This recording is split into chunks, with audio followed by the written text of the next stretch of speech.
Sir నా పేరు త్రిలోక్ కుమార్. ఇవాళ ఉదయం 10:30కి నాకు ఫోన్ కాల్ వచ్చింది. వాళ్ళు ఫోన్ చేసి త్రిలోక్ నువ్వేనా అని అడిగారు.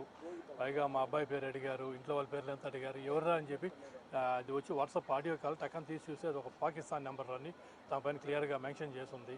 నేను కొంచెం చురుగ్గా తిరుక్కొని ఎవడరా నువ్వు అంటే ఏదో ఆఫీసర్ అన్నాడు. మేము అది చేస్తాం ఇది చేస్తాం మీరు ఏం చేస్తా ఉంటారు నాకు తెలుసు అది ఇది అని వాడు పనికి మన చెత్త అంతా వాగాడు. నేను గట్టిగా మాట్లాడి ఇమీడియట్లీ అతను ఏమన్నాడు, ఓ 5 నిమిషాల్లో మీ మీద చుట్టుపక్కల అంతా బాంబులు పడతాయని చెప్పి బెదిరించాడు.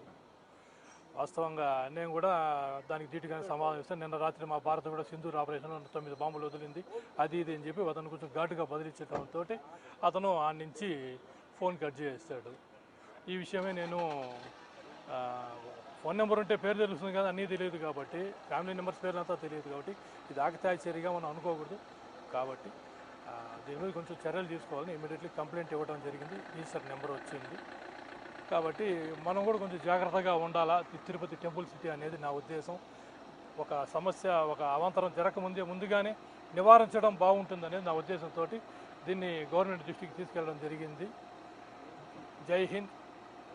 అంతే.